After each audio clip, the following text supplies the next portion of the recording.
শিলিগুড়িতে 31শে জুলাই থেকে 15ই আগস্ট পর্যন্ত পালিত হবে বন মহোৎসব। দার্জিলিং মোড় থেকে শুরু করে প্রত্যেকটি খালি জায়গায় গাছ লাগানো হবে। দূষণ ও অস্বাভাবিক গরম থেকে রেহাই পেতে গেলে একটাই পথ, গাছ লাগানো, গাছ বাঁচানো। শিলিগুড়ি পুরসভার সহযোগিতায় ও শিলিগুড়ি হর্টিকালচারের তত্ত্বাবধানে সারা বছর গাছ লাগানো হবে সবুজায়নের লক্ষ্যে। কোথায় গিয়ে শেষ হবে আমরা ঠিক বলতে পারবো না, কারণ হচ্ছে আমরা এখানে বলে যাচ্ছি বনাঞ্চল মহোৎসব মানে কিছু দিনের জন্য।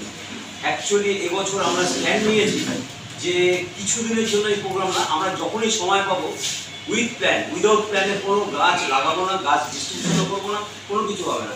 যা হবে উইথ প্ল্যান, এবং সেটা সরকারিভাবেই হোক, বেসরকারিভাবে হোক বা আমাদের সোসাইটির মাধ্যমেই হোক, সেটা প্ল্যান করেই আমরা গাছগুলোকে লাগাবো। এবং প্রথম বলবো, আমাদের সেক্রেটারি সাহেব বলেছেন উনি সেটাও যেন করা যায়।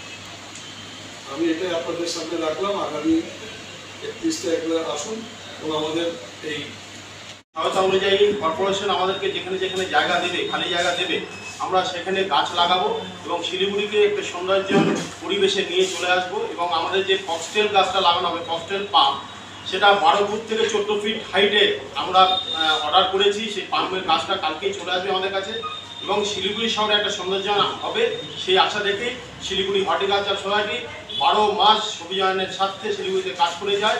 এবং আগামী যে বার্তা আমরা দিচ্ছি, আগামী সামনেই পুজো আছে, এই পুজো মরশুমে বিভিন্ন ক্লাবগুলোকে আমরা শুভেচ্ছা জানাচ্ছি। আপনারা গ্রিনারির উপরে জোর দিন এবং আমরা যে সারস সম্মান দিই, এবার সেই সারস সম্মানের প্রাইজও আমরা বাড়িয়ে দেবো শিলিগুড়ি শহরকে সবুজায়নের লক্ষ্যে। ধন্যবাদ।